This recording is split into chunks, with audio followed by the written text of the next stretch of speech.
The rain hammered against the windshield like 1,000 tiny fists, each drop exploding into a starburst of water that the wipers could barely keep up with.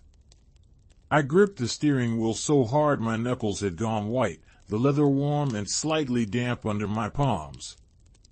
The heater was blasting hot air that smelled faintly of dust and old coffee, but I still felt cold, a deep chill that started somewhere in my chest and radiated outward until even my fingertips felt numb.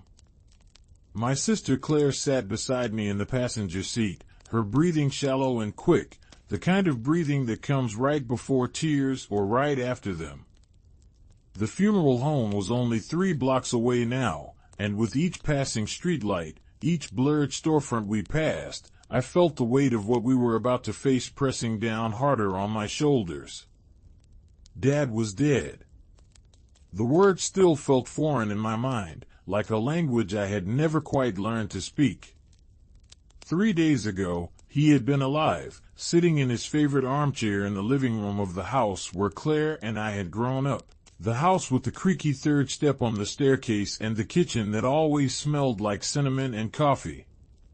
3 days ago, he had called me on the phone, his voice rough and tired but still unmistakably his, and told me he loved me.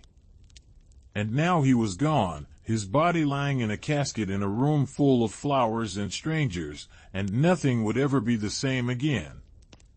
Claire sniffled beside me, and I glanced over to see her wiping at her eyes with a crumpled tissue. Her mascara had already started to run, leaving dark smudges under her lashes, and her nose was red and raw from crying. She had always been the emotional one, the one who wore her heart on her sleeve and cried at commercials and greeting cards.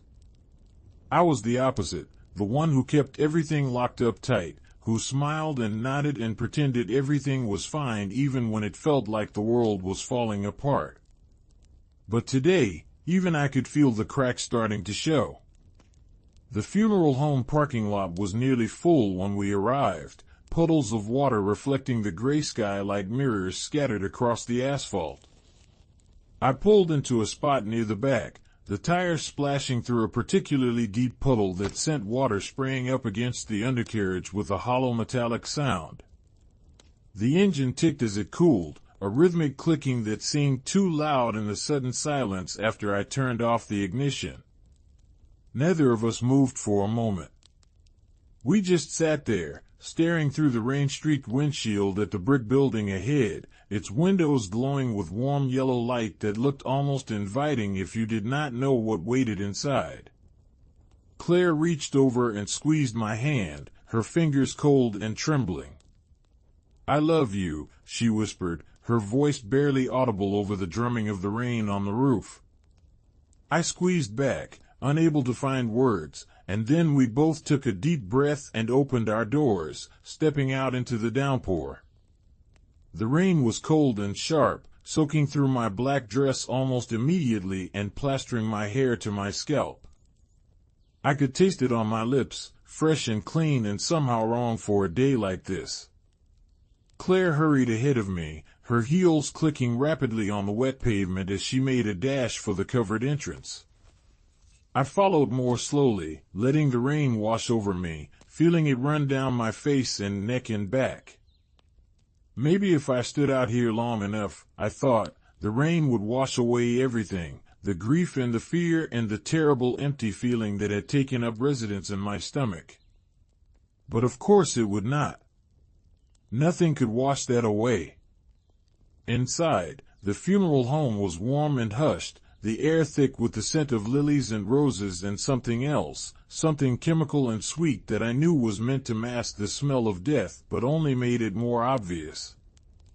The carpet under my feet was plush and dark red, muffling the sound of footsteps, and the walls were painted a soft cream color that was probably meant to be soothing but just felt bland and lifeless. A woman in a black suit approached us, her face arranged in an expression of professional sympathy, and asked if we were family of the deceased. The deceased. As if Dad was just another body, just another name in a long list of people who had stopped breathing and stopped being. "Yes," Claire said, her voice stronger than I expected. "We are his daughters." The woman nodded and gestured toward a set of double doors at the end of the hallway, telling us that the viewing would begin in 15 minutes and that we could have a few moments alone with him first if we wanted. Claire looked at me, her eyes red and questioning, and I nodded. We needed to see him. We needed to say goodbye.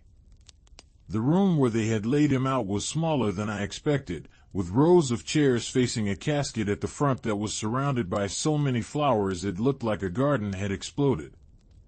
The smell was overwhelming, cloying and thick, making it hard to breathe. Claire made a small choking sound beside me and pressed her hand to her mouth.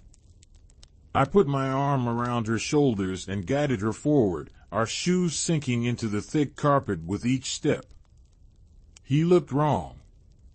That was the first thing I thought when I saw him lying there in the casket, his hands folded neatly over his chest, his face pale and waxy under the soft lighting. He looked like a mannequin, like someone had made a sculpture of my father but had not quite gotten the details right. His skin was too smooth, his expression too peaceful. Dad had never been peaceful. He had been loud and boisterous, always laughing or arguing or telling stories with wild hand gestures that knocked over glasses and sent the dog running for cover. This still, silent figure in the casket was not him. It could not be him. Claire started to cry in earnest then, great heaving sobs that shook her whole body. She leaned over the casket and touched his hand, her fingers trembling as they made contact with his cold skin. "Daddy," she whispered, her voice breaking on the word. "Oh, Daddy." I stood beside her, my own eyes burning but no tears coming, and stared down at the man who had raised me, who had taught me to ride a bike and drive a car and stand up for myself even when it was hard. I wanted to feel something, anything, but all I felt was numb, like someone had wrapped me in cotton and muffled all my emotions until they were just distant echoes. The door behind us opened with a soft click, and I turned to see our brother Marcus walking in, his suit rumpled and his tie slightly askew. He looked exhausted, dark circles under his eyes and his jaw tight with tension. Behind him came his wife Jennifer, her face carefully neutral, and their two kids, Emma and Jake, both looking uncomfortable in their formal clothes. Emma, who was 12, had been crying, her eyes puffy and red. Jake, who was 9, just looked confused, like he could not quite understand why everyone was so sad. Marcus came over and hugged Claire first, then me, his arms strong and solid around my shoulders. He smelled like cigarettes and cologne, a combination that reminded me of high school, of sneaking out late at night and coming home to find him waiting up to cover for us. "How are you holding up?" he asked quietly, his breath warm against my ear. I shrugged, not trusting myself to speak. He nodded like he understood and turned to look at the casket, his jaw working as he clenched and unclenched his teeth. More people started to arrive then, a steady stream of faces both familiar and strange. There were neighbors from the old street, co-workers from the hardware store where Dad had worked for 30 years, friends from his bowling league and his church group. They all said the same things, offered the same condolences, their voices blending together into a meaningless hum. "I am so sorry for your loss. He was a good man. He will be missed." I smiled and nodded and thanked them, playing my part in this strange ritual of grief, but inside I felt nothing but that same cold numbness. The service itself was a blur. A minister I did not recognize stood at the front and talked about Dad in vague, generic terms that could have applied to anyone. He spoke of faith and love and eternal rest, his voice rising and falling in practiced rhythms that were probably meant to be comforting but just felt empty. Claire cried through the whole thing, her shoulders shaking, while Marcus sat rigid and still, staring straight ahead with his hands clenched into fists on his knees. I sat between them, my eyes dry and my mind wandering, thinking about nothing and everything all at once. After the service, we were ushered into a smaller room for what the funeral director called a private family meeting. The room was windowless and cramped, with a long table in the center and uncomfortable-looking chairs arranged around it. The air conditioning was too cold, raising goosebumps on my arms, and the fluorescent lights overhead buzzed faintly, a sound that set my teeth on edge. Claire, Marcus, and I sat on one side of the table, with Jennifer beside Marcus and the kids sent to wait in the lobby. On the other side sat a man I had never seen before, middle-aged and balding, with wire-rimmed glasses and a briefcase that looked expensive. "This is Mr. Thornton," the funeral director said, gesturing to the stranger. "He is your father's attorney. He has some matters to discuss with you regarding the estate." My stomach clenched at the word estate, a cold knot of anxiety forming just below my ribs. Dad had not been wealthy by any means. He had worked hard his whole life, saved what he could, and owned the house outright, but there was no fortune, no vast inheritance waiting to be divided up. What could there possibly be to discuss? Mr. Thornton cleared his throat and opened his briefcase, pulling out a thick folder of papers. He adjusted his glasses and looked at each of us in turn, his expression grave. "First, let me offer my condolences," he said, his voice smooth and professional. "Your father was a client of mine for many years, and I held him in high regard. This is never an easy conversation to have, but there are legal matters that must be addressed." He paused, glancing down at the papers in front of him. "Your father left a will, as I am sure you are aware. However, there have been some recent changes to that will that you may not be aware of." "Changes?" Marcus said sharply, leaning forward in his chair. "What kind of changes?" Mr. Thornton shifted uncomfortably, his fingers tapping against the folder. "Significant changes," he said carefully. "Your father came to see me approximately 6 months ago and requested that his will be amended. The previous version, which was drafted 15 years ago, left his entire estate to be divided equally among the 3 of you. The new version, however, has a different distribution." The room went very quiet.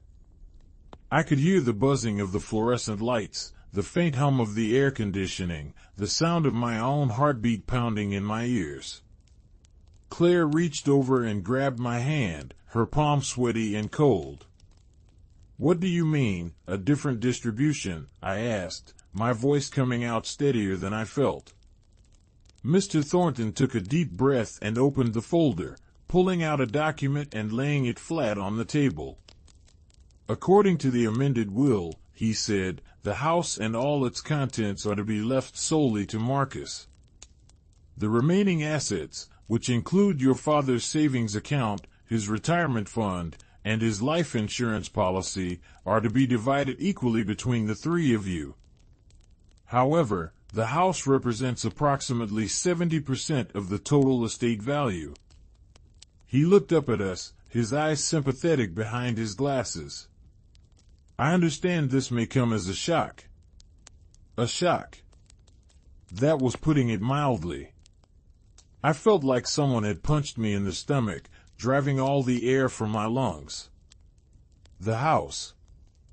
Dad had left the house where we had grown up, the house that held every memory of our childhood, to Marcus alone. Not to all of us. Not to be shared or sold and divided. Just to Marcus. I turned to look at my brother, expecting to see surprise or confusion on his face, but instead I saw something else. Guilt. He knew. He had known about this.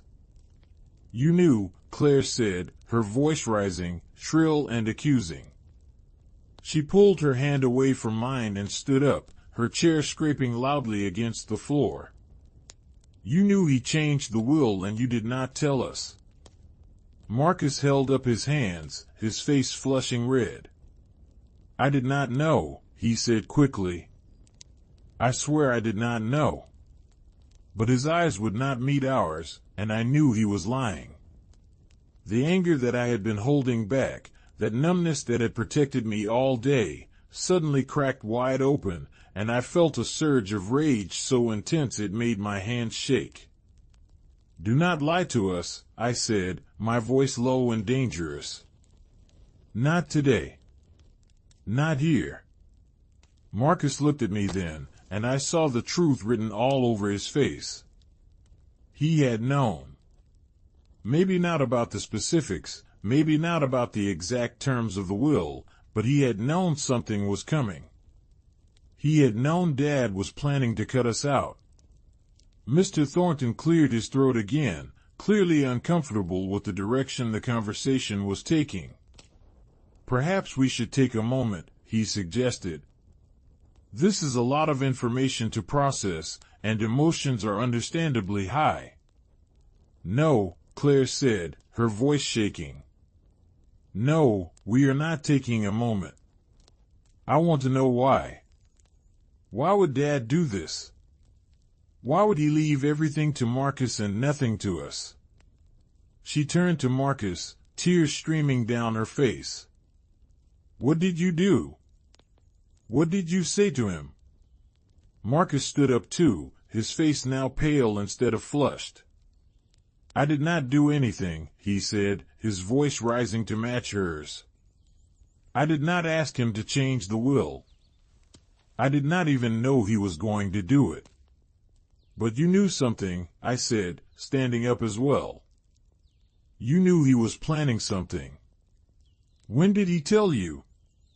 Marcus ran his hand through his hair, a gesture I recognized from childhood, something he did when he was stressed or caught in a lie. He called me, he admitted finally.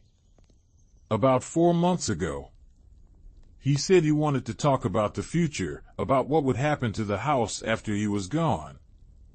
He said he was worried about it being sold to strangers, about it leaving the family. He asked me if I would be willing to keep it, to live in it and maintain it. I told him I would think about it. I did not know he was going to change the will. I thought we were just talking. Just talking, Claire repeated, her voice dripping with sarcasm. Just talking about cutting your sisters out of their inheritance. Just talking about taking everything for yourself. That is not what happened, Marcus said, his voice desperate now. I did not ask for this. I did not want this. Then refuse it, I said, my voice cold. If you did not want it, if you did not ask for it, then refuse the inheritance. Let us divide everything equally like it should have been. Marcus looked at me, and for a moment I thought he might actually agree. But then Jennifer spoke up from beside him, her voice calm and measured. We cannot do that, she said. We have been planning to move into that house. We have already put our condo on the market. The kids need more space, and the schools in that district are better. We need that house. The room went silent again, but this time the silence was different, heavier, charged with a kind of electricity that made the hair on the back of my neck stand up. Claire let out a sound that was half laugh, half sob. You have got to be kidding me, she said. You have already been planning this? You have already been making plans to take over our childhood home? It is not like that, Marcus said, but his voice lacked conviction. Jennifer stood up and put her hand on his arm, her expression hardening. It is exactly like that, she said. Your father made his wishes clear. He wanted Marcus to have the house. He wanted it to stay in the family, to be a home for his grandchildren. That was his choice, and we are going to respect it. I felt something inside me snap, like a rubber band stretched too far. Respect it, I said, my voice shaking with fury.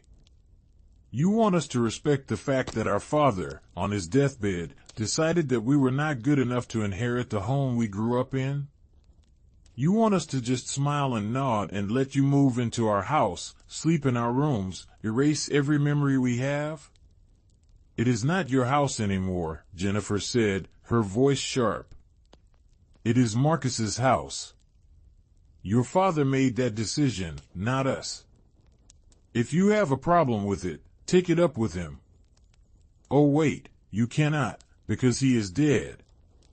The cruelty of her words hit me like a physical blow. Claire gasped, and even Marcus looked shocked, his face going white. Jennifer, he said quietly, but she ignored him, her eyes fixed on me.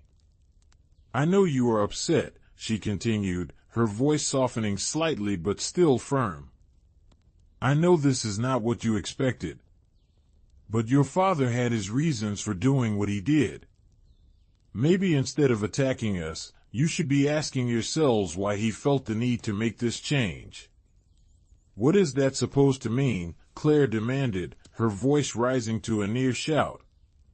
Jennifer shrugged, a small, dismissive gesture that made my blood boil. It means that maybe your father did not think you were responsible enough to handle an inheritance like this. It means that maybe he trusted Marcus more than he trusted you. Maybe he saw that Marcus was the only one who had his life together, who had a stable marriage and a family and a real career. Maybe he saw that you two were still floundering, still trying to figure out your lives, and he did not want his legacy wasted on people who would not appreciate it. The words hung in the air like poison, seeping into every corner of the room. I could not breathe. I could not think. All I could feel was rage, pure and white-hot, burning through every other emotion until there was nothing left but fury. Claire moved before I could, lunging across the table toward Jennifer with her hands outstretched like claws. Marcus caught her, wrapping his arms around her waist and pulling her back, but not before she had knocked over a glass of water that had been sitting on the table, sending it crashing to the floor in a spray of liquid and shattered glass. Enough, Mr. Thornton said, standing up and holding his hands out in a placating gesture. This is not productive. I understand that emotions are running high, but we need to maintain some level of civility. Claire was sobbing now, struggling against Marcus's grip, her face red and streaked with tears and mascara. Let me go, she screamed. Let me go, you traitor. You backstabbing, selfish traitor.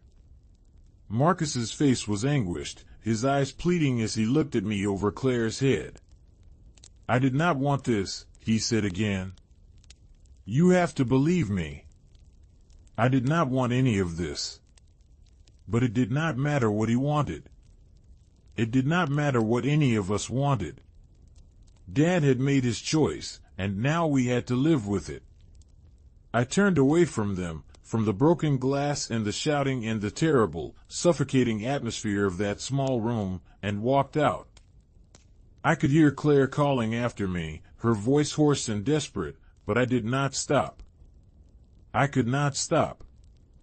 If I stopped, if I stayed in that room for one more second, I was going to do something I would regret.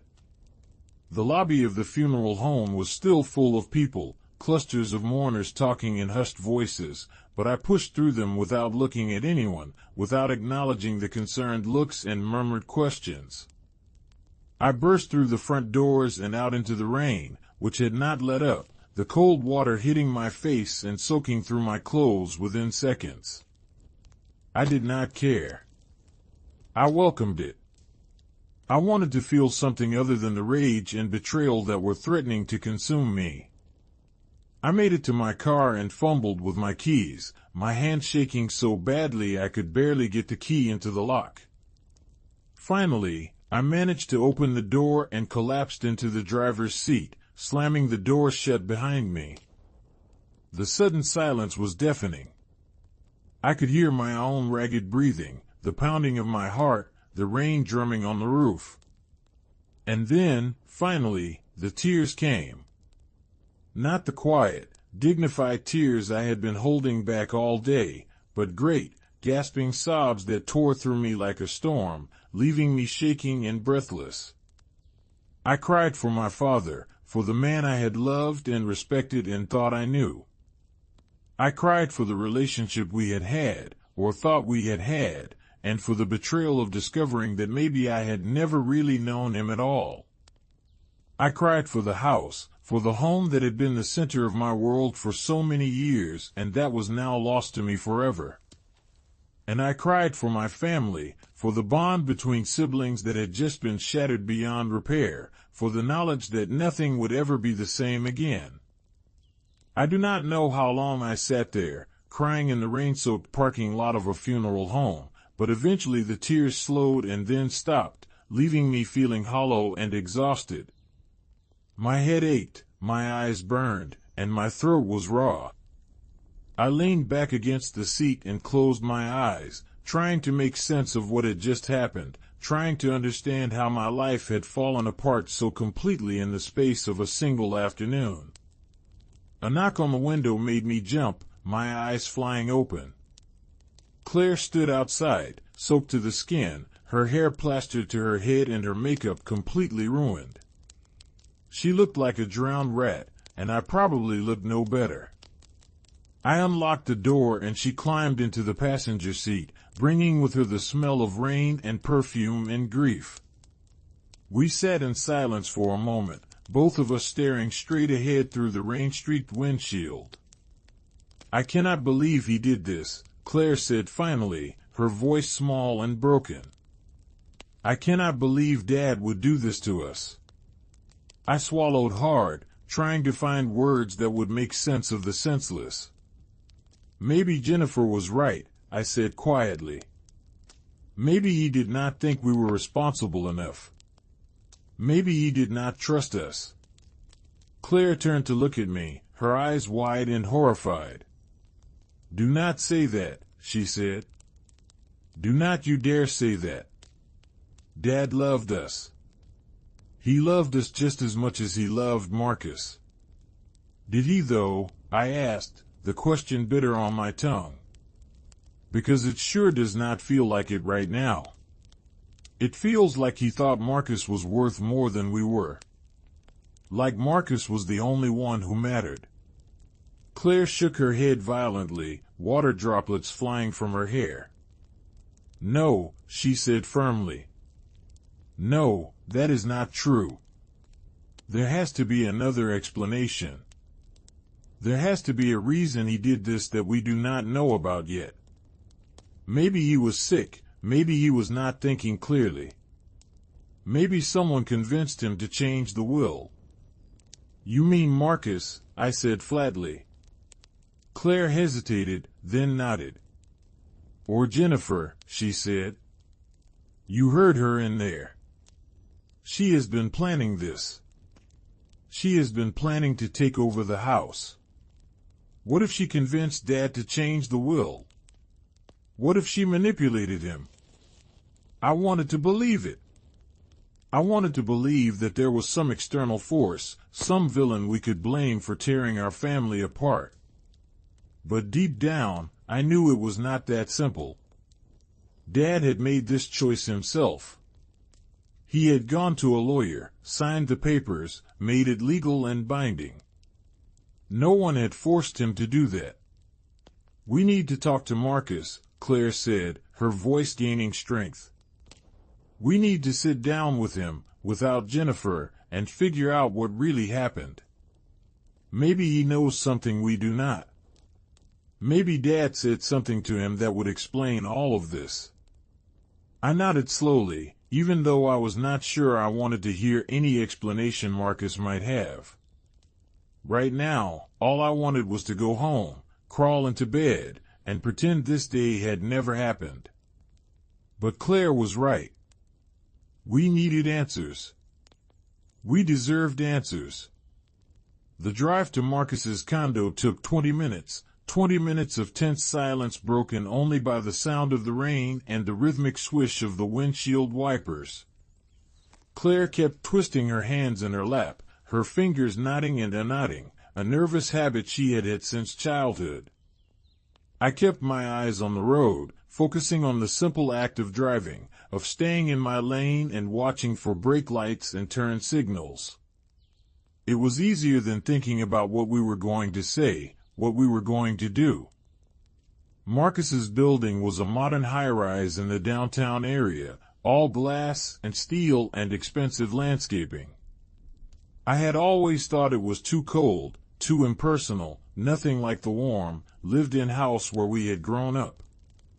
But Marcus and Jennifer loved it, loved the amenities and the location and the status that came with living in one of the city's most exclusive buildings. I pulled into a visitor parking spot and turned off the engine, and for a moment neither of us moved. "Are you ready?" Claire asked. I shook my head. "No," I said honestly. "But let us do it anyway."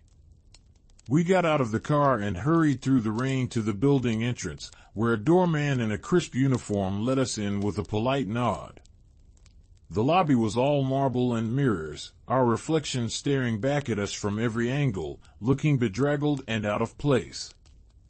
We took the elevator to the 14th floor, the ride smooth and silent, and walked down the carpeted hallway to Unit 1403. Claire knocked, 3 sharp raps that echoed in the quiet hallway. We waited, listening to the muffled sounds of movement from inside, and then the door opened.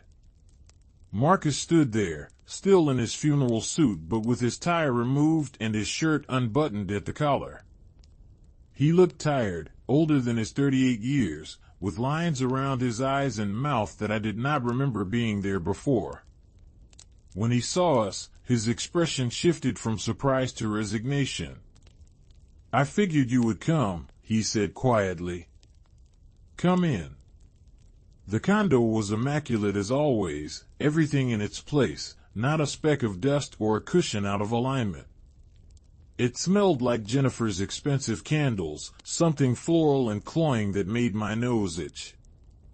Emma and Jake were nowhere to be seen, probably in their rooms, and Jennifer was standing in the kitchen, her arms crossed over her chest and her expression cold. "I see you brought the cavalry," she said, her voice dripping with sarcasm.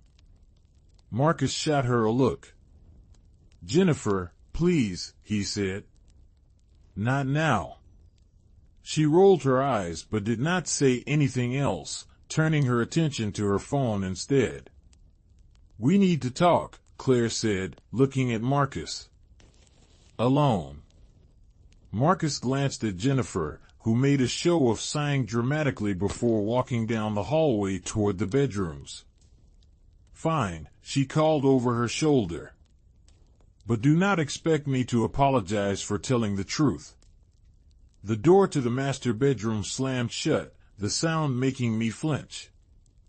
Marcus gestured to the living room, and we all sat down, Claire and I on the sleek leather couch, Marcus in the matching armchair across from us. The silence stretched out, uncomfortable and heavy. "Why did he do it?" Claire asked finally, her voice barely above a whisper. "Why did Dad change the will?" Marcus leaned forward, resting his elbows on his knees and rubbing his face with his hands. "I do not know," he said, his voice muffled. "I have been asking myself the same question all day. All week, really, ever since he died, and I knew this was coming. I swear to you, I did not ask him to do it. I did not even want him to do it." "But you knew about it," I said, my voice hard. "You knew he was planning something and you did not tell us." Marcus looked up at me, his eyes red-rimmed and exhausted. "I did not know for sure," he said. "Like I told you at the funeral home, he called me a few months ago and asked if I would be interested in keeping the house. He said he did not want it sold to strangers, that he wanted it to stay in the family. I thought he was just talking hypothetically, planning for the future. I did not think he was going to actually change the wool without telling anyone. But you suspected, Claire said. You must have suspected, or you would not have told Jennifer. You would not have started making plans to move.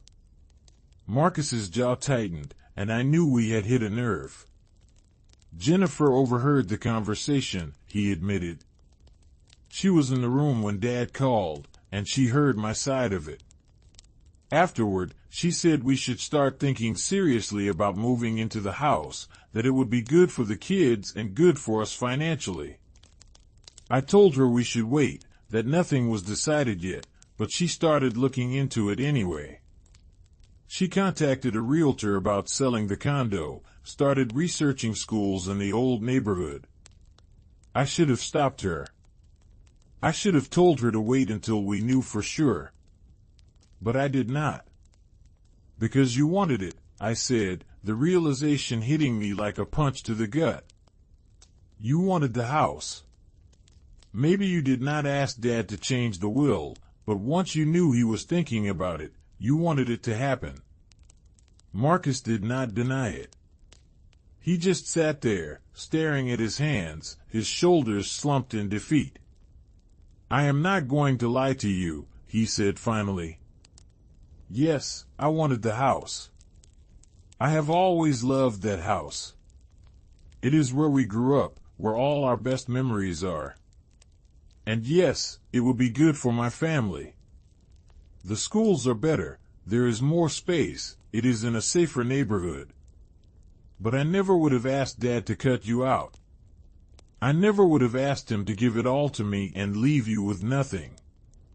But that is exactly what happened, Claire said, her voice breaking. That is exactly what he did. And now you are going to take it. You and Jennifer are going to move into our house and act like everything is fine, like you did not just steal our inheritance. I did not steal anything, Marcus said, his voice rising. Dad gave it to me. That was his choice. I did not manipulate him or trick him or force him to do anything. He made that decision on his own. Then why, I demanded. Why did he make that decision? What did we do that was so terrible that he decided we did not deserve to inherit the house we grew up in? Marcus looked at me, and I saw something in his eyes, something that looked like pity. He never said it outright, Marcus said slowly, carefully, like he was picking his way through a minefield. But I think it had to do with how often you visited. Or did not visit, I guess. In the last few years, after Mom died, he was alone in that house. I tried to go see him at least once a week, bring the kids over, have dinner with him. But you too, you barely came around. Maybe once a month if he was lucky. I think that hurt him. I think he felt like you had moved on, like you did not care about him or the house anymore. The accusation hung in the air, sharp and cutting. Claire gasped, her hand flying to her mouth. That is not fair, she said, her voice shaking. I was busy. I had work in my own life, and it is not like he ever called me and asked me to visit. He could have reached out. He could have told me he was lonely. He should not have had to, Marcus said quietly. He was our father. He should not have had to beg his own children to spend time with him. I felt like I had been slapped. Was that really how Dad had felt? Had he been sitting alone in that big empty house, waiting for us to visit, feeling abandoned and forgotten? The guilt was immediate and overwhelming, a crushing weight on my chest that made it hard to breathe. I called him, I said defensively. I called him every week. We talked on the phone. Talking on the phone is not the same as being there, Marcus said. You know that. He wanted to see you, to spend time with you in person. But you were always too busy, always had some excuse. And Claire, you moved 3 hours away. You could not even be bothered to come home for holidays half the time. That is not true, Claire protested, but her voice lacked conviction. I came home for Christmas. For Thanksgiving. Sometimes, Marcus said. When it was convenient for you. But what about his birthday? What about Father's Day? What about all the times in between when he was just sitting there alone, wishing his daughters cared enough to visit? The words were like knives, each one cutting deeper than the last. I wanted to argue, to defend myself, to explain that I had been busy with work and my own problems and that I had not realized Dad was feeling neglected. But the truth was, I had known. On some level, I had known that he was lonely, that he missed us, that he wanted us to visit more often. I had just chosen to ignore it, to tell myself that a phone call was enough, that he understood I had my own life to live. And now he was gone, and I would never have the chance to make it right. Claire was crying again, silent tears streaming down her face. I did not know, she whispered. I did not know he felt that way. Why did he not say something? Why did he not tell us? Because he was proud, Marcus said, his own voice thick with emotion. Because he did not want to guilt you into spending time with him. He wanted you to want to be there. And when you did not, when you kept making excuses and staying away, he decided that maybe you did not care about the house as much as I did. Maybe you did not care about him as much as I did. The silence that followed was suffocating. I could hear the ticking of a clock somewhere in the condo, the faint hum of the refrigerator, the sound of rain still pattering against the windows.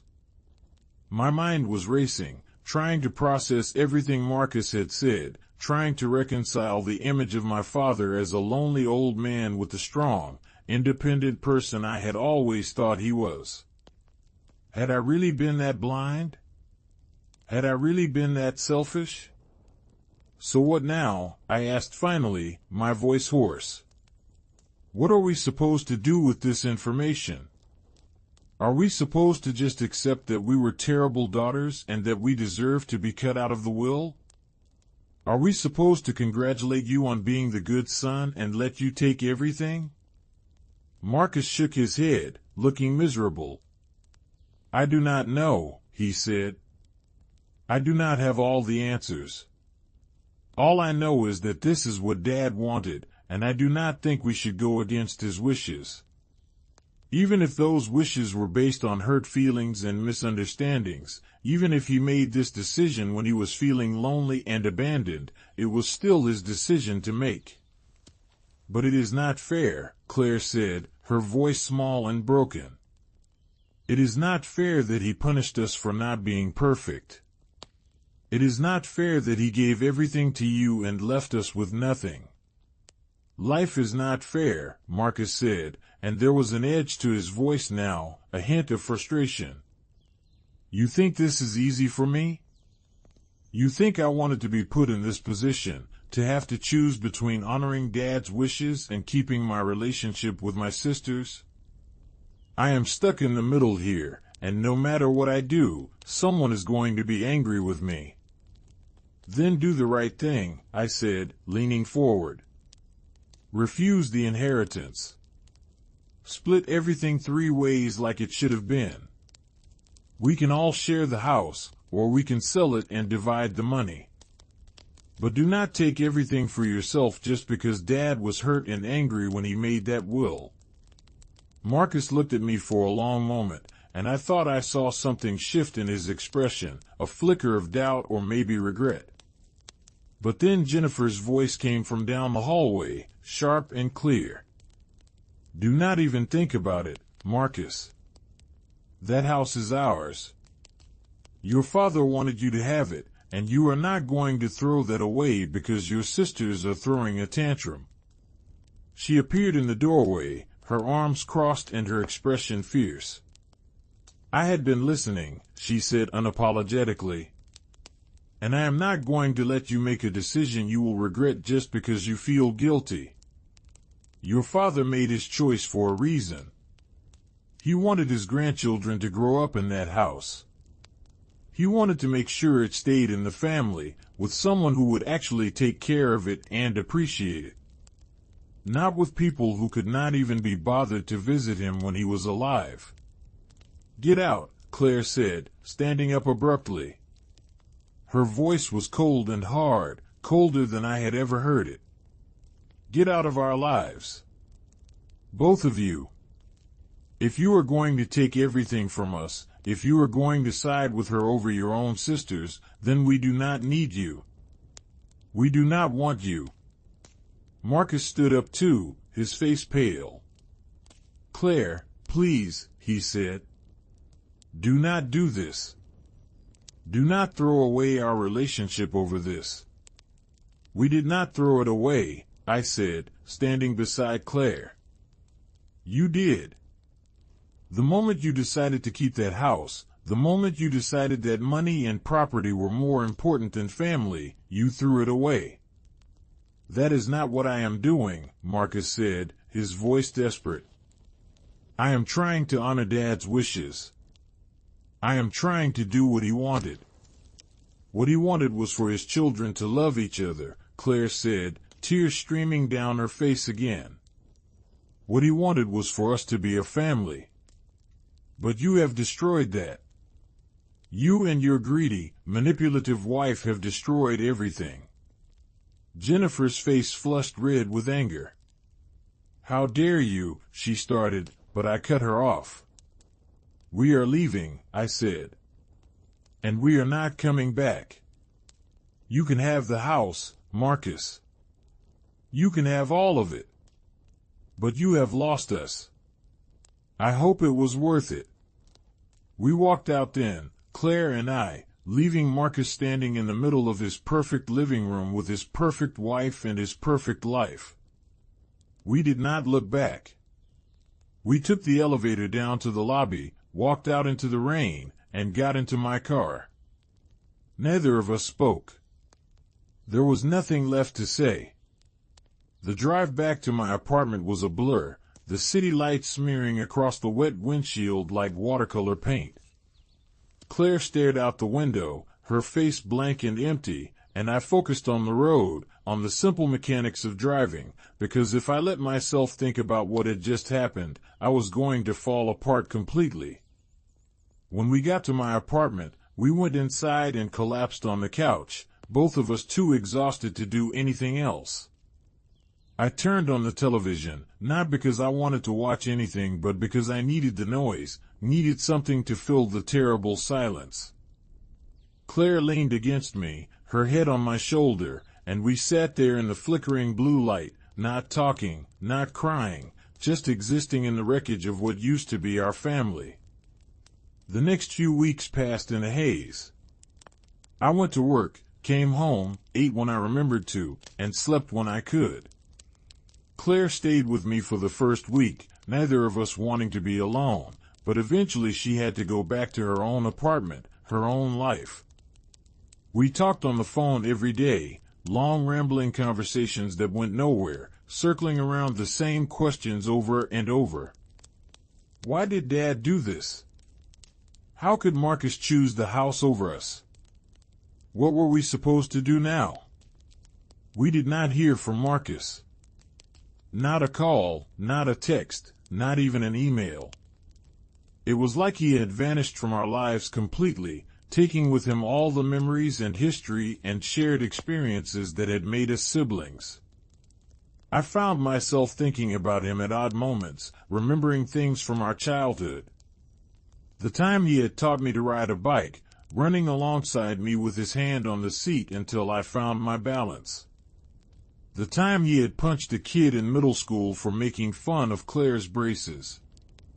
The time we had all stayed up late on Christmas Eve, too excited to sleep, and he had told us stories to pass the time. That Marcus, the big brother who had protected us and cared for us and made us feel safe, felt like a different person from the man who had chosen a house over his sisters. I tried to hate him. I wanted to hate him, wanted to feel nothing but anger and betrayal when I thought about him. But underneath all of that, there was still love, still the bond that had been forged over decades of shared life. And that made it hurt even more. It would have been easier if I could have just cut him out of my heart the way he had cut us out of the will. But I could not. He was still my brother, and I still loved him, and that love was like a wound that would not heal. About a month after the funeral, I got a letter in the mail. It was from Mr. Thornton, the lawyer, and it contained the official documentation of the will, along with information about the distribution of the remaining assets. My share, after everything was divided up, came to just under $30,000. It was not nothing, but it was a far cry from what my share would have been if the house had been included. I stared at the numbers on the page, feeling numb. This was it. This was all I had left of my father's legacy. $30,000 and a lifetime of memories that were now tainted by betrayal. Claire called me the same day she got her letter, her voice tight with barely controlled emotion. $30,000, she said. That is what we are worth to him. $30,000 each, while Marcus gets a house worth over $300,000. I did not know what to say. There was nothing to say. We both knew the numbers, knew the math, knew exactly how unequal the distribution was. It is not about the money, I said finally, even though that was not entirely true. It is about what it represents. It is about him choosing Marcus over us. Exactly, Claire said. And I do not know how to get past that. I do not know how to forgive him for that. I do not think we are supposed to, I said quietly. I think we are just supposed to live with it. There was a long silence on the other end of the line, and then Claire said something that surprised me. I want to go to the house, she said. One more time. Before Marcus moves in and changes everything. I want to say goodbye to it properly. The idea sent a jolt of something through me, something that was part fear and part longing. I had not been back to the house since before Dad died. I had been avoiding it, avoiding the memories and the pain and the reality of what we had lost. But Claire was right. We needed to say goodbye. We needed closure, even if it hurt. We drove out to the house on a Saturday morning, the sky overcast but not raining for once. The neighborhood looked the same as it always had, tree-lined streets and well-kept lawns and houses that had been there for decades. Our house, Dad's house, Marcus's house now, sat at the end of a cul-de-sac, a two-story colonial with white siding and black shutters and a front porch that wrapped around one side. The lawn needed mowing, I noticed, and the flower beds that Mom had always kept so meticulously were overgrown with weeds. It looked sad and neglected, like it was mourning too. We sat in the car for a moment, neither of us moving. I still have a key, Claire said quietly. Dad gave me one years ago and I never gave it back. Do you think it still works? Only one way to find out, I said. We got out of the car and walked up the front path, our footsteps loud on the concrete. The porch steps creaked under our weight, the same creak they had always made, and Claire fumbled with her keys, her hand shaking slightly as she tried to fit the key into the lock. It turned smoothly, and the door swung open with a soft click. The smell hit me first, that distinctive scent that every house has, a combination of old wood and fabric softener and something indefinable that was just home. It smelled like Dad, like childhood, like every Christmas morning and birthday party and lazy Sunday afternoon. I felt tears prick at my eyes and blinked them back, stepping inside. The entryway was dim, dust motes floating in the weak sunlight that filtered through the windows. Everything was exactly as I remembered it. The coat rack by the door, the mirror on the wall, the small table where Dad had always kept his keys and wallet. We moved through the house slowly, reverently, like we were walking through a museum. The living room with its worn couch and Dad's armchair, the television that was at least 10 years old, the bookshelf crammed with paperbacks and photo albums. The dining room with the big oak table where we had eaten countless meals, the chairs with their faded cushions, the china cabinet that held Mom's good dishes. The kitchen with its yellow walls and white cabinets, the stove where Mom had taught us to cook, the refrigerator covered in old magnets and faded photographs. Claire ran her hand along the kitchen counter, her fingers trailing through a thin layer of dust. "I learned to make cookies here," she said softly. "Remember? Mom would let us help, and we would always eat half the dough before it even made it into the oven." I smiled despite myself, the memory warm and bittersweet. "And Dad would come in and pretend to be mad that there were no cookies left for him," I added. "But then Mom would make him a fresh batch and he would eat them all in one sitting." Claire laughed, a small, sad sound. "He had such a sweet tooth," she said. "I swear he could eat an entire pie by himself." We climbed the stairs to the second floor, each step creaking in its familiar way. My old room was at the end of the hall, the door slightly ajar. I pushed it open and stepped inside, and it was like stepping back in time. The walls were still painted the pale blue I had chosen when I was 13. The bed was still there, covered with the same floral comforter I had picked out at a department store with Mom. The desk where I had done my homework, the bookshelf with my old textbooks and novels, the closet that still held some of my old clothes. It was like a time capsule, preserved exactly as I had left it when I moved out for college. I sat down on the bed, the mattress sagging under my weight, and looked around. How many nights had I spent in this room? How many tears had I cried into this pillow? How many dreams had I dreamed staring up at this ceiling? This room had been my sanctuary, my safe place, the one spot in the world where I could be completely myself. And now it was going to belong to someone else. Emma or Jake would probably move in here, cover my blue walls with their own posters and decorations, fill the space with their own memories. And mine would be erased, like they had never existed at all. Claire appeared in the doorway, her eyes red. "I cannot do this," she said, her voice breaking. "I cannot say goodbye to this place. I cannot accept that it is not ours anymore." I stood up and went to her, pulling her into a hug.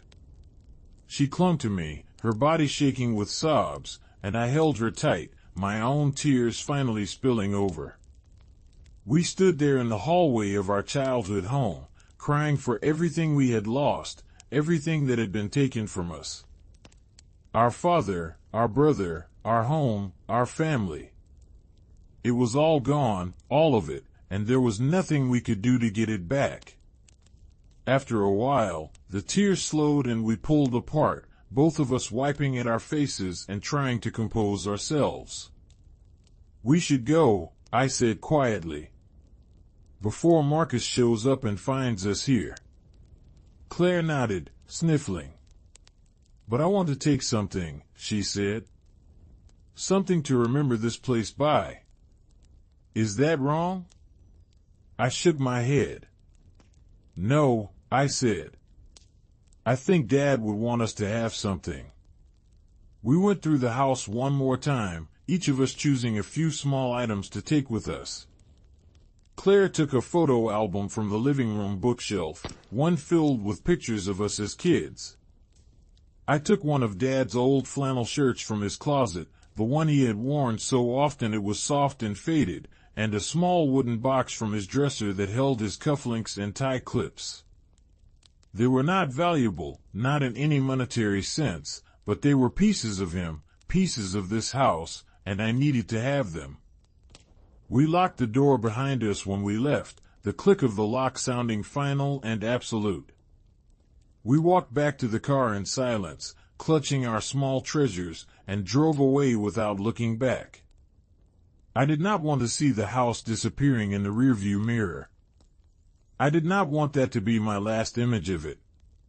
I wanted to remember it the way it had been when we were kids, full of life and laughter and love.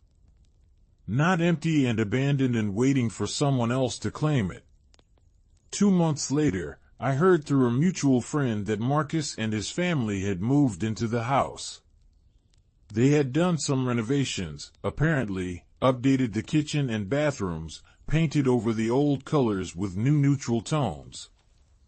They had made it theirs, erased the traces of our family and replaced them with their own. I tried not to think about it, tried not to picture strangers living in my childhood bedroom or eating dinner at our old table. But the images came anyway, unbidden and unwelcome, and each one felt like a fresh wound. Claire and I grew closer in the aftermath of everything. We talked more, saw each other more, leaned on each other in a way we had not since we were kids. In a strange way, losing Marcus had brought us together, reminded us that we still had each other even if we had lost everything else. We made a pact not to talk about him, not to bring up the house or the will or any of it. It was too painful, too raw.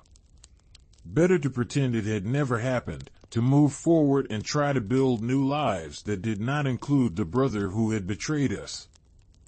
But of course, it was not that simple.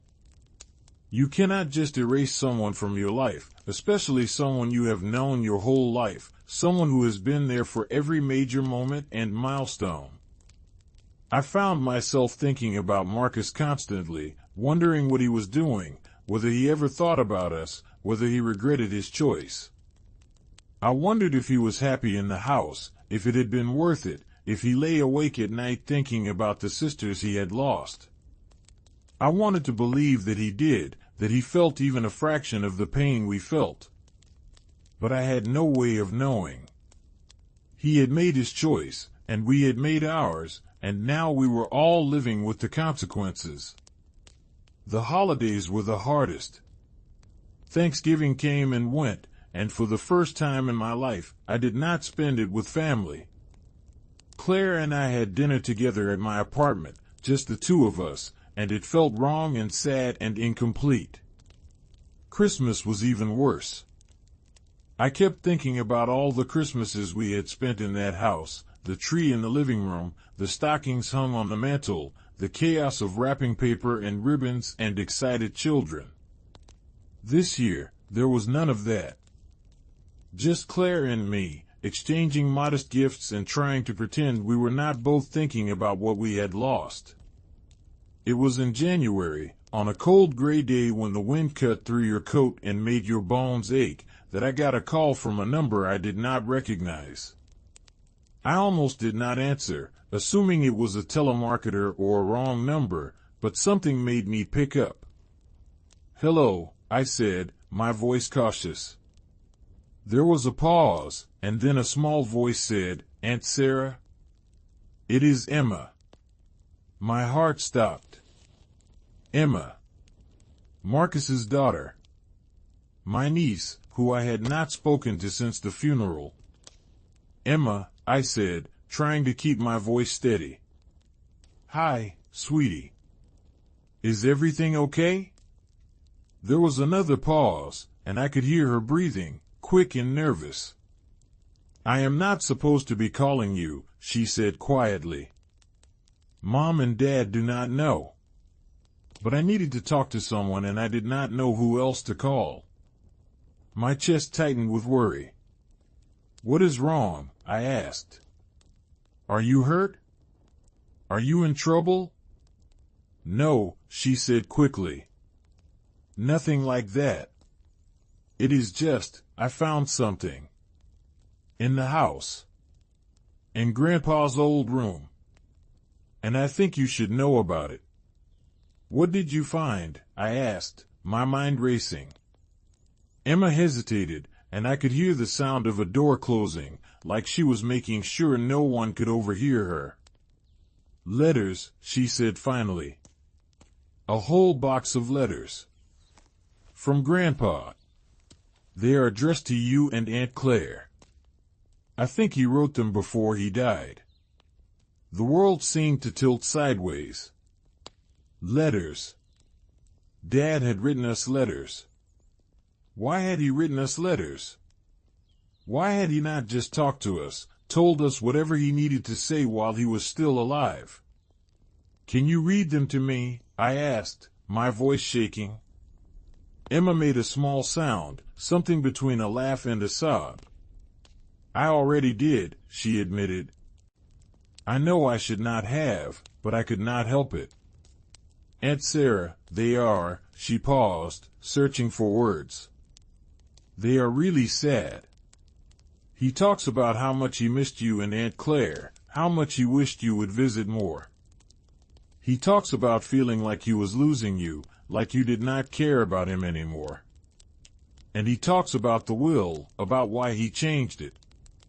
My hands were shaking so badly I almost dropped the phone. "Why?" I whispered. "Why did he change it?" Emma took a deep breath. "He said he wanted to make sure the house stayed in the family, that it did not get sold to strangers. He said he knew Dad would take care of it, would live in it and love it the way it deserved to be loved. But he also said, and I could hear Emma's voice breaking, he also said that he hoped it would make you and Aunt Claire realize how much you had taken for granted. He hoped that losing the house would make you understand how much it meant to him, how much you meant to him, and that maybe you would regret not spending more time with him while you had the chance."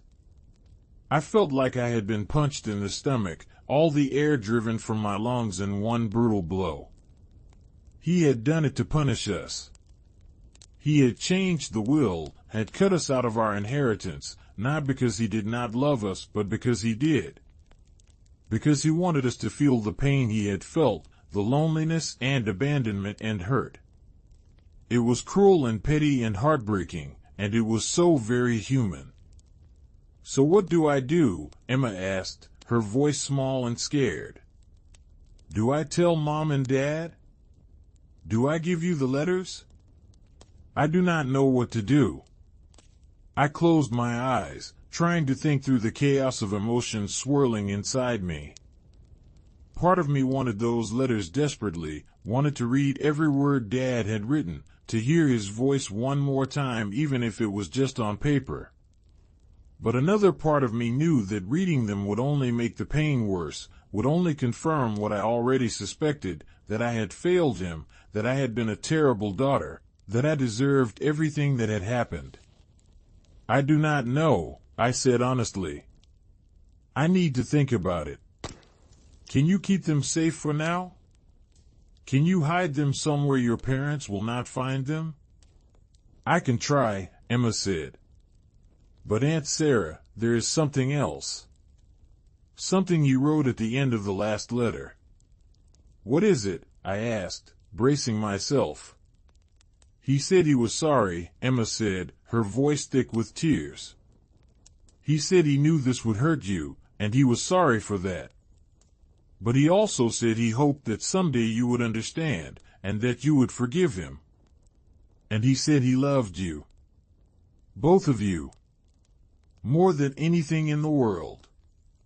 The tears I had been holding back finally broke free, streaming down my face in hot, silent rivers. "I love you too, Dad," I whispered, even though he could not hear me, even though it was too late. "I am so sorry. I am so sorry." Emma and I talked for a few more minutes, making plans for her to mail the letters to me without her parents knowing. It felt wrong, sneaking around behind Marcus's back, but I needed those letters. I needed to hear what Dad had to say, even if it broke my heart all over again. After we hung up, I sat on my couch in the gathering darkness, not bothering to turn on any lights, and let myself cry. I cried for my father, for the pain he had felt and the loneliness he had endured. I cried for myself and Claire, for the guilt and regret that would probably haunt us for the rest of our lives. And I cried for my family, for the bonds that had been broken and might never be repaired. When I called Claire to tell her about the letters, she was silent for a long time. Then she said, in a voice I barely recognized, "I do not want to read them. I do not want to know what he said. It will not change anything. It will not bring him back or give us the house or fix what Marcus did. It will just make everything hurt more." "I understand," I said, even though part of me wanted to argue, wanted to convince her that we needed to read them, that we owed it to Dad to hear him out. But I also understood her need to protect herself, to avoid any more pain. We had both been through enough. The letters arrived a week later, in a plain manila envelope with no return address. I held the envelope in my hands for a long time, feeling the weight of it, the thickness of the stack of papers inside. My name was written on the front in Emma's careful handwriting, but I knew that inside, the letters would be in Dad's familiar scrawl, the same handwriting that had signed birthday cards and permission slips and notes in my lunchbox. I was terrified to open it, terrified of what I would find inside. But I also knew I had no choice. I had to read them. I had to know. I made myself a cup of tea, something to do with my hands, something to calm my nerves, and then I sat down at my kitchen table and carefully opened the envelope. There were 5 letters inside, each one dated, starting from about 8 months before Dad died and ending just a week before his death. They were written on plain white paper, some in pen and some in pencil, the handwriting shaky in places, especially in the later letters.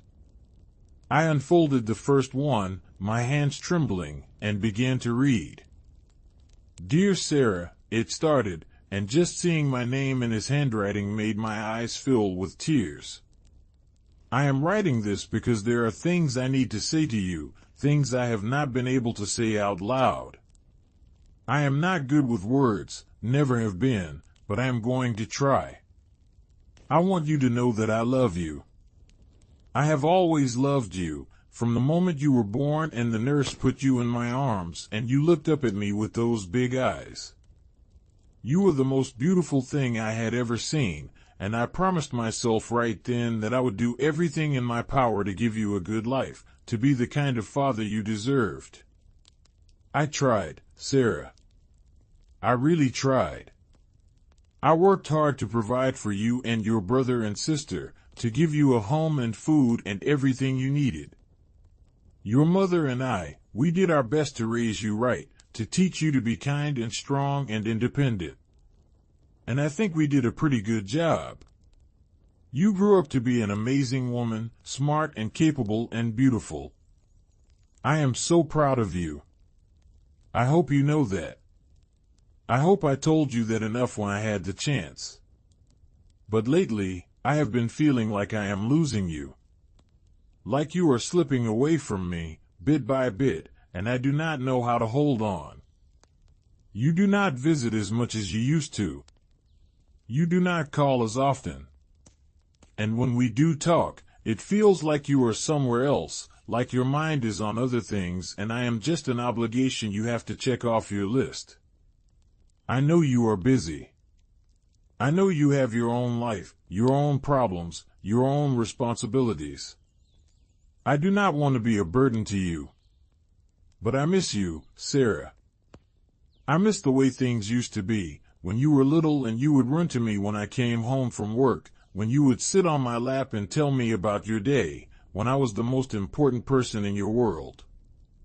I know I cannot go back to that. I know you are grown now, and you do not need me the way you used to. But I still need you. I still want to be part of your life, to know what is going on with you, to spend time with you. And it hurts when you do not make time for me. It hurts more than I can say. I have been thinking a lot about what will happen after I am gone. about the house, about my things, about how to divide everything fairly. And I have made a decision that I know you are not going to like. I have decided to leave the house to Marcus. Not because I love him more than I love you, but because he is the one who has been here. He is the one who visits every week, who brings the kids over, who makes sure I am okay. He is the one who has shown me that he cares, that I still matter to him. I know this is going to hurt you. I know you are going to feel like I am punishing you, like I am choosing him over you. And maybe I am, in a way. But I am also trying to teach you something. I am trying to show you that actions have consequences, that the choices you make matter. You chose to stay away, to put other things ahead of spending time with me. And now you have to live with the consequences of that choice. I hope that someday you will understand. I hope that someday you will look back and realize that I did this because I loved you, because I wanted you to learn something important. And I hope that you will forgive me. I love you, Sarah. Always and forever. Dad.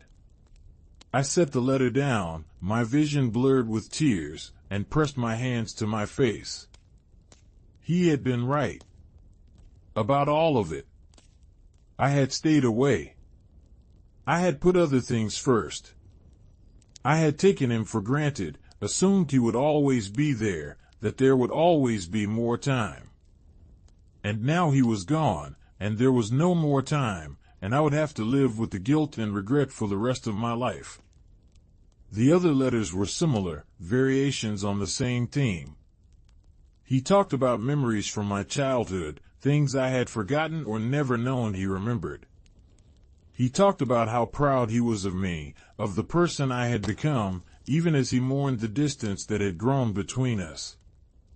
And in the last letter, the one dated just a week before he died, he talked about his own mortality, about knowing that his time was running out and wishing he had said more, done more, been more. I am scared, Sarah, he wrote, his handwriting even shakier than in the previous letters. I am scared of dying, of leaving you and Claire and Marcus behind. I am scared that I have not been a good enough father, that I have not given you everything you needed. I am scared that you will remember me as the man who cut you out of his will, who hurt you in his final act, instead of as the man who loved you more than life itself. But most of all, I am scared that I will die without ever telling you how sorry I am. Sorry for not being there enough when you were growing up, for working too much and missing too many school plays and soccer games. Sorry for not knowing how to talk to you about the hard things, for letting you struggle on your own when I should have been helping. Sorry for this will, for the pain it is going to cause you. I know it is cruel. I know it is going to hurt. But I also know that it is the only way I can make you understand how much you hurt me by staying away. Please do not hate me, Sarah. Please do not let this be the thing you remember about me. Remember the good times instead. Remember the camping trips and the bedtime stories and the way I used to make you pancakes on Saturday mornings. Remember that I loved you, that I always loved you, that I will love you even after I am gone. And please, please forgive me. Forgive me for not being perfect, for making mistakes, for being human. Forgive me for this will, for the pain it is going to cause. And forgive yourself too. Forgive yourself for not visiting more, for not calling more, for not being there. You did the best you could, and that is all anyone can ask. I love you, my beautiful daughter. I will always love you. Take care of yourself. Take care of Claire. And try to forgive your brother. He is just doing what I asked him to do. Do not let this destroy your family. You three are all you have left now, and you need each other. Dad. I sat at that table for hours, reading and rereading the letters until I had them practically memorized. Each word was like a knife, cutting deeper and deeper until I felt like I was bleeding from 1,000 invisible wounds. But there was also something healing about them, something cathartic. Dad had not done this out of malice or cruelty. He had done it out of pain, out of a desperate need to be seen and heard and valued. And he had done it out of love, twisted and misguided as it might have been. He had wanted to teach us a lesson, to make us understand what we had lost by staying away. And he had succeeded. I understood now. I understood completely. The question was, what was I going to do with that understanding? I could hold on to my anger, could continue to blame Marcus and Jennifer and even Dad for what had happened. I could let the bitterness and resentment consume me, could spend the rest of my life mourning what I had lost.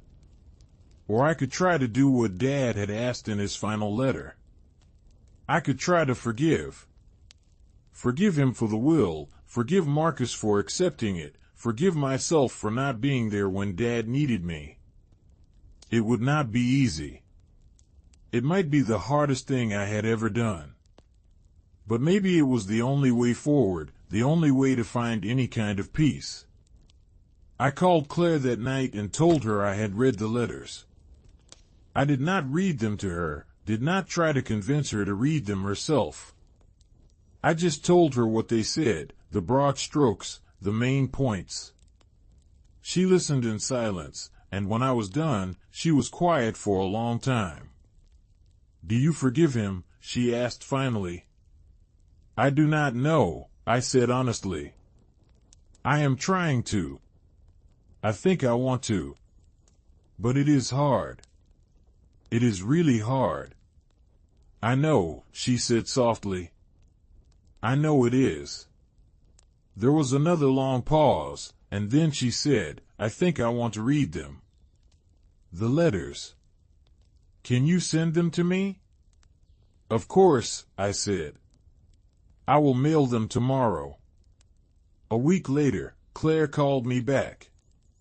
She had read the letters, she said, and she had cried for hours afterward. But she had also come to the same conclusion I had. We needed to forgive. We needed to let go of the anger and the hurt and try to move forward. It did not mean we had to forget what had happened, or pretend that everything was fine. But it meant we could stop letting it poison our lives, stop letting it define us. And maybe, just maybe, we could start to rebuild some of what we had lost. The first step, we decided, was to reach out to Marcus. Not to demand anything, not to rehash old arguments, but just to talk. To tell him we had found the letters, to tell him we understood now why Dad had done what he did, and to see if there was any way to repair the damage that had been done to our relationship. It was terrifying, the idea of opening ourselves up to more hurt, more rejection. But we both knew it was necessary. Dad had been right about one thing. We were all we had left now, and we needed each other. I was the one who made the call, my hands shaking as I dialed Marcus's number. It rang 3 times, 4, and I was about to hang up when he answered. "Hello," he said, his voice cautious. He must have seen my name on the caller ID, must have been surprised to hear from me after months of silence. "Marcus," I said, my voice steadier than I felt. "It is Sarah." "I know," he said.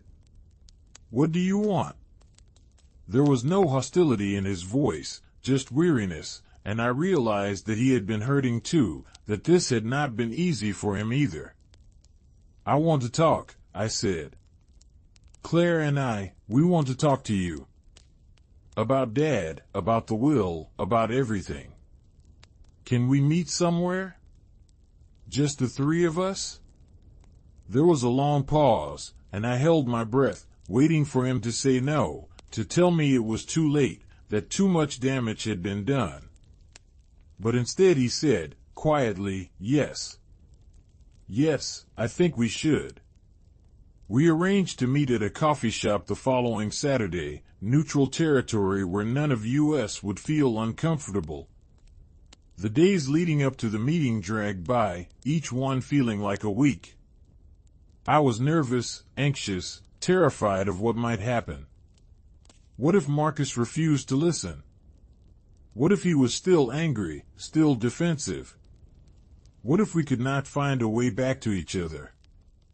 But when Saturday came and I walked into that coffee shop and saw Marcus sitting at a corner table, looking just as nervous and anxious as I felt, I knew we had made the right choice.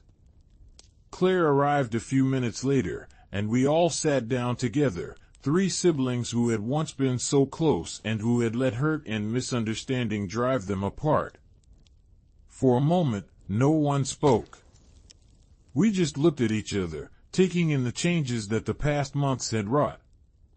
Marcus looked older, more tired, with new lines around his eyes. Claire looked thinner, more fragile, like a strong wind might blow her away. And I probably looked just as worn and weary as they did. I am sorry, Marcus said finally, the words bursting out of him like he had been holding them back for too long. I am so sorry. I should have refused the house. I should have insisted that we split everything equally. I should have put you two first instead of listening to Jennifer and thinking about what was best for my family. I was selfish and I was wrong and I have regretted it every single day since the funeral. Claire reached across the table and took his hand, tears already streaming down her face. We are sorry too, she said. We should have visited more. We should have been there for Dad. We took him for granted and we hurt him and we did not even realize it until it was too late. I pulled out the letters then, the stack of papers that had changed everything, and laid them on the table. Emma found these, I said. In Dad's room. He wrote them before he died, explaining why he changed the will. Marcus stared at the letters like they were a snake that might bite him. Can I read them? He asked quietly. Of course, I said. They are as much for you as they are for us. He picked them up with trembling hands and began to read, his eyes moving quickly over the pages. Claire and I sat in silence, watching his face as he processed Dad's words. We saw the moment he got to the part about the will, saw his face crumple with pain and guilt. We saw him wipe at his eyes, saw his shoulders shake with silent sobs. When he finished, he set the letters down carefully and looked at us, his face wet with tears. I did not know, he said, his voice breaking. I did not know he felt that way. I did not know he was trying to teach you a lesson. I thought he just wanted me to have the house because I was there, because I was the responsible one. I did not realize he was hurting so much, that he was so lonely. If I had known, I never would have accepted it. I would have told him to change it back, to split everything equally. You have to believe me. I believe you, I said, and I meant it. I could see the truth in his eyes, the genuine remorse and regret. This was not the Marcus who had stood in the funeral home and defended his right to the house. This was my brother, the one I had grown up with, the one who had always tried to do the right thing even when it was hard. So where do we go from here? Claire asked. How do we fix this? Marcus took a deep breath, wiping at his face with the back of his hand. I have been thinking about that, he said. A lot, actually. And I have an idea, if you are willing to hear it. We nodded, and he continued. The house is mine legally, and I cannot change that without going through a lot of legal hassle. But that does not mean it has to stay that way forever. What if we made it a family house? What if Jennifer and I live there for now, while the kids are young and need the space and the good schools, but with the understanding that it belongs to all of us. We could set up a legal agreement, something that says when we are done with it, when the kids are grown and we do not need it anymore, we will sell it and split the proceeds 3 ways. Or if one of you wants to buy us out and live there yourselves, you can do that. The point is, it would not be just mine. It would be ours. All of ours. I looked at Claire, and she looked at me, and I could see the same cautious hope in her eyes that I felt in my chest. It was not perfect. It was not the same as Dad never having changed the will in the first place. But it was something. It was a compromise, a way forward, a chance to salvage something from the wreckage. "What about Jennifer?" I asked. "Is she going to be okay with this?" Marcus grimaced. "Jennifer is not happy about it," he admitted. "She thinks I am being too soft, that I am letting you guilt me into giving up what is rightfully mine. But I told her this is not negotiable. This is my family, and I am not going to lose you over a house. If she cannot accept that, then we have bigger problems than the will." We talked for hours that day, hashing out the details, discussing how we would make it work. We agreed that Claire and I could visit the house whenever we wanted, that we would always be welcome there. We agreed that we would have family dinners there once a month, all of us together, trying to rebuild the bonds that had been broken. We agreed that we would be honest with each other going forward, that we would not let hurt feelings and misunderstandings fester the way they had before. It was not going to be easy. There was still a lot of pain, a lot of resentment, a lot of healing that needed to happen. But for the first time since Dad's funeral, I felt like maybe, just maybe, we were going to be okay. The legal paperwork took a few weeks to draw up, but eventually we had it all in writing. The house was still in Marcus's name, but there was now a binding agreement that it would be sold and the proceeds divided equally among the 3 of us when Marcus and Jennifer no longer needed it, or when they decided to move, whichever came first. It was not perfect, but it was fair, and more importantly, it felt right. It felt like something Dad would have approved of, a solution that kept the house and the family while also acknowledging that it belonged to all of us. The first family dinner at the house was awkward and uncomfortable. Jennifer was polite but cold, making it clear that she was only tolerating this arrangement for Marcus's sake. Emma and Jake were excited to see us, though, and that helped ease some of the tension.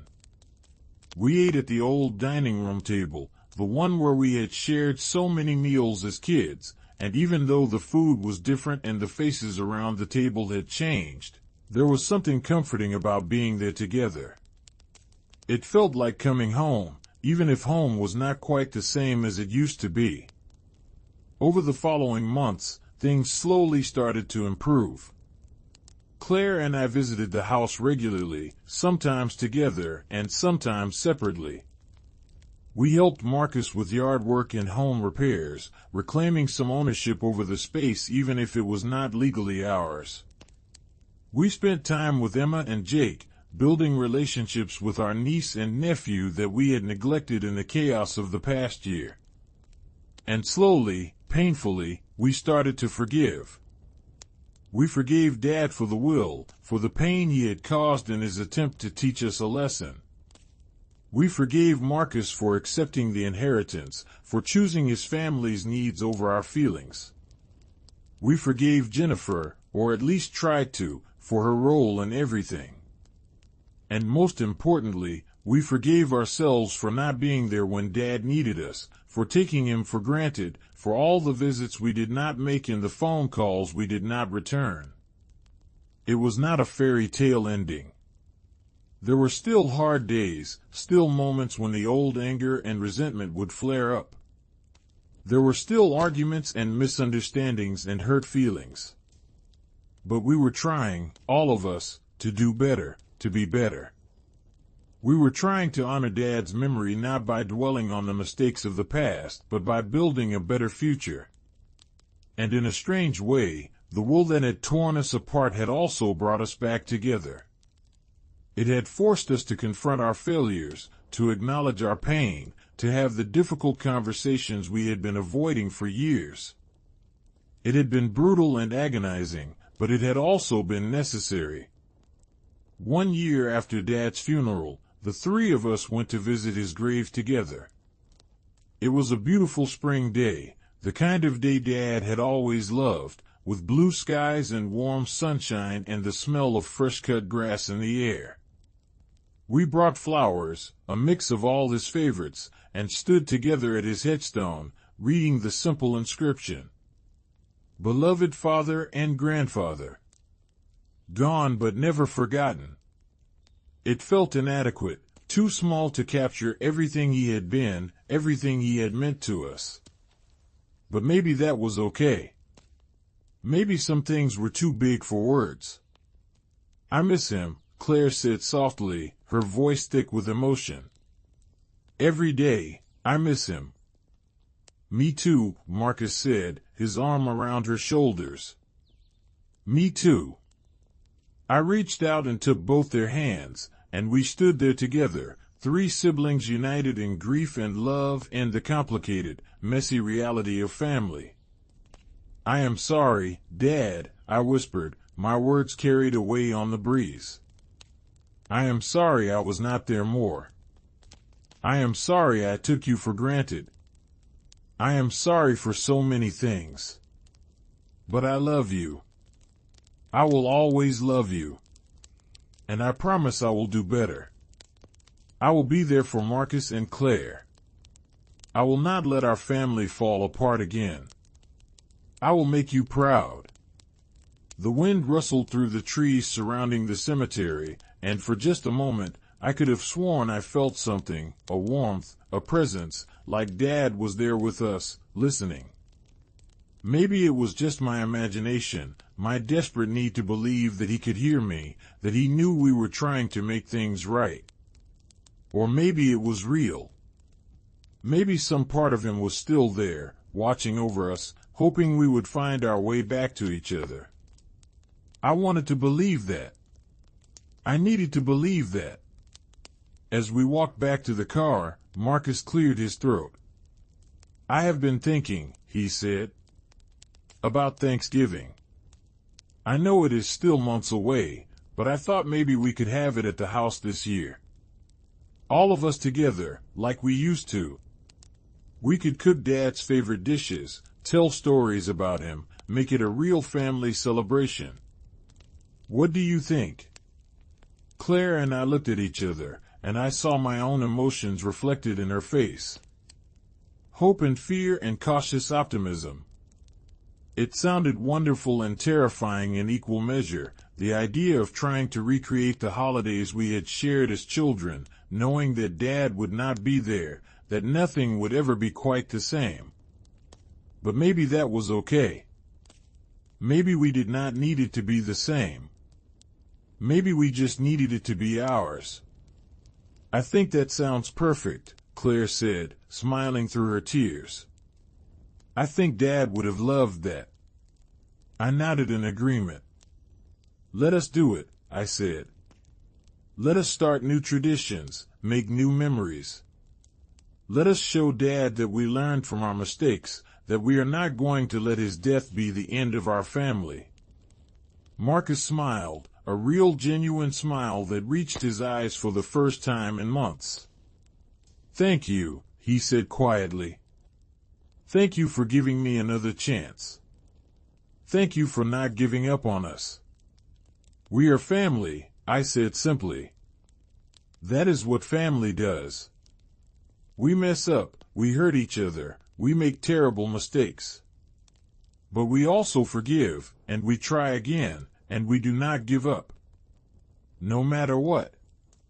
The drive home was quiet but comfortable, the three of us lost in our own thoughts, but together in our grief and our determination to move forward.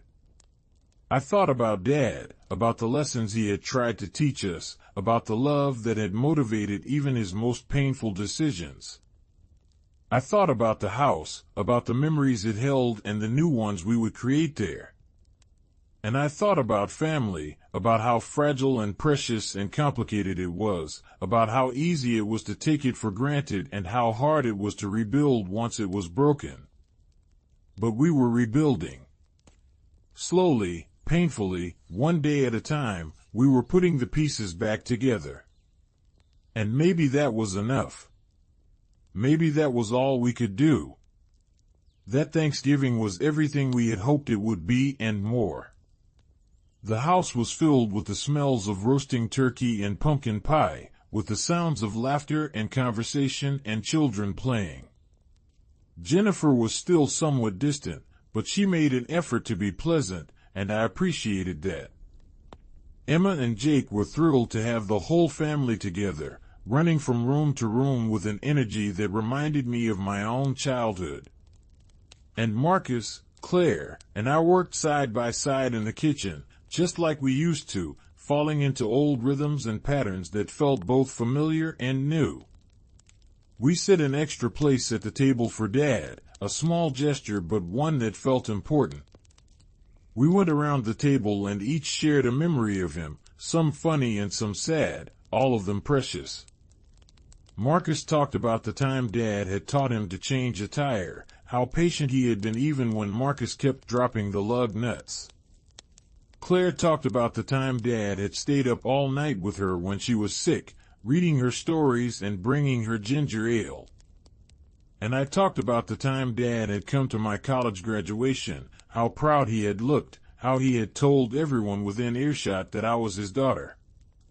By the end of the meal, we were all crying and laughing at the same time, overwhelmed by the bittersweet mix of grief and gratitude. Dad was not there, and we felt his absence like a physical ache. But in another way, he was there, and every story we told, and every memory we shared, and the love that bound us together despite everything that had tried to tear us apart. He had given us this family, this bond, these memories. And even though he had also given us pain and confusion and a wool that had nearly destroyed us, I was grateful. Grateful for the time we had had with him, grateful for the lessons he had taught us, even the hard ones, and grateful that we had found our way back to each other. As the evening wound down and people started to leave, Marcus pulled me aside. "Thank you," he said, his voice rough with emotion. "Thank you for not giving up on me, for giving me a chance to make this right. I know I do not deserve it, but I am grateful for it." "You are my brother," I said, hugging him tight. "You will always be my brother. And I love you, even when I am angry with you, even when you drive me crazy. That is what family means." He hugged me back, and I felt something shift, something settle into place. We were going to be okay. It would take time, and there would be setbacks, but we were going to be okay. Years passed, and life moved forward the way it always does. Emma and Jake grew up, graduated from high school, went off to college. Marcus and Jennifer eventually decided they were ready to downsize, to move into something smaller and more manageable now that the kids were gone. True to his word, Marcus put the house on the market, and we split the proceeds 3 ways, just as we had agreed. The money was nice, but it was not really about the money anymore. It was about the principle, about honoring the agreement we had made, about proving to ourselves and to each other that we could keep our promises. The day the house sold, the 3 of us went there one last time, walking through the empty rooms and saying our final goodbyes. It looked so different without furniture, without the clutter and chaos of daily life. Just bare walls and empty spaces, echoes of footsteps on hardwood floors. But I could still see it the way it had been, could still picture Mom in the kitchen and Dad in his armchair and all of us gathered around the dining room table. Those memories would always be there, no matter who lived in the house now, no matter how much they changed it. The house was just a building, just wood and brick and glass. The real home, the one that mattered, was the one we carried inside us, built from love and memory and the bonds that tied us together. We locked the door for the last time and handed the keys over to the new owners, a young couple with a baby on the way, full of hope and excitement about their future. "I hope you will be happy here," I told them, and I meant it. "I hope you will fill this house with love and laughter and make it a home for your family the way it was a home for ours." They thanked us, their faces glowing with joy, and we walked away, leaving the house behind but taking with us everything that really mattered.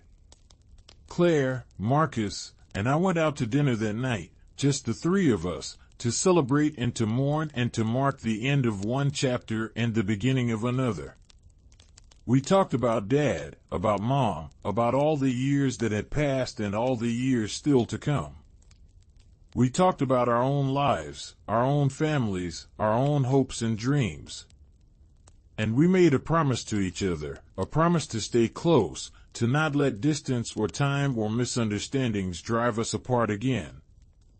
We had learned that lesson the hard way, had paid a steep price for taking each other for granted.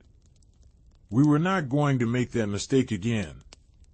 Looking back now, I can see that Dad's will, as painful and destructive as it seemed at the time, was actually a gift. Not the house, not the money, but the wake-up call it provided. It forced us to confront our failures, to acknowledge the ways we had hurt each other and ourselves. It forced us to have difficult conversations, to be honest about our feelings, to work through our pain instead of burying it. And ultimately, it forced us to choose. To choose forgiveness over resentment, love over anger, family over pride. It was not an easy choice, and it was not one we made all at once. It took time and effort and a willingness to be vulnerable, to admit our mistakes, to try again even when it seemed hopeless. But we made that choice, and it changed everything. It changed our relationships with each other, made them deeper and more honest and more resilient. It changed the way we thought about family, about what it means to be there for each other, to show up even when it is hard, to prioritize the people we love over the things we want. And it changed us as individuals, made us more compassionate, more understanding, more willing to forgive both others and ourselves. Dad had wanted to teach us a lesson, and he had succeeded, though not in the way he had probably intended. He had taught us that love is complicated and messy and sometimes painful, but it is also the most important thing we have. It is worth fighting for, worth sacrificing for, worth holding on to even when everything else falls apart. I think about Dad often, especially on holidays and birthdays and other significant occasions. I think about what he would say, what advice he would give, how he would react to the various twists and turns our lives have taken. And I like to think that wherever he is proud of us. Proud that we found our way back to each other, that we learned from our mistakes, that we chose love over bitterness. I like to think that he knows we forgave him, that we understand now why he did what he did, that we do not hold it against him. And I like to think that he has forgiven us too, for not being there when he needed us, for taking him for granted, for all the ways we failed him when he was alive. The truth is, I will never know for sure. Death is final and absolute, and there are no second chances, no opportunities to go back and do things differently. All we can do is move forward, carrying our regrets and our lessons and our love with us, trying to do better, to be better, to honor the memory of those we have lost by living lives they would be proud of. And that is what I am trying to do. Every day, I try to be a better sister, a better daughter, a better person. I try to show up for the people I love, to make time for them, to let them know they matter. I try not to take anything for granted, because I have learned the hard way how quickly things can change, how easily we can lose the people and things we hold most dear. The house is gone now, sold to strangers who will make their own memories within its walls. But the home, the real home that Dad built for us, still exists. It exists in the bond between Claire and Marcus and me, and the traditions we have created and the memories we share, and the love that has survived betrayal and pain and the test of time. It exists in the lessons Dad taught us, both the ones he intended and the ones he did not. And it exists in the promise we made to each other, to stay close, to be there for each other, to never again let pride or hurt feelings or misunderstandings drive us apart. Sweet home, or not? The title of this story, the question that has haunted me since the day of Dad's funeral. Was our home sweet? Was it worth fighting for, worth the pain and struggle and heartache? The answer, I have come to realize, is yes. Yes, it was sweet, even with all its imperfections and complications. Yes, it was worth fighting for, because family is always worth fighting for. And yes, it was home, not because of the building we lived in or the things we owned, but because of the people we loved and the bonds we shared. That is what makes a home. Not walls and roofs and foundations, but love and forgiveness and the willingness to keep trying, to keep showing up, to keep choosing each other even when it is hard. Dad's will changed everything, tore our family apart and forced us to rebuild from the ground up. But in the end, maybe that was what we needed. Maybe we needed to be broken before we could be whole again, needed to lose everything before we could appreciate what we had. It was a painful lesson, one I would not wish on anyone, but it was also a valuable one. And I am grateful for it, grateful for the chance to make things right, grateful for the family I still have, grateful for the love that has endured despite everything. So here I am, years later, telling this story, sharing these memories, hoping that maybe someone else can learn from our mistakes. Do not take your family for granted. Do not assume there will always be more time. Do not let pride or anger or hurt feelings keep you from the people you love. Show up. Be there. Make the effort. Because someday, it will be too late, and you will be left with nothing but regrets and what-ifs and the painful knowledge that you could have done better, should have done better, but did not. Learn from our story. Learn from Dad's will and the chaos it caused and the lessons it taught. And most of all, hold on to your family, your home, your love, with everything you have. Because in the end, that is all that really matters.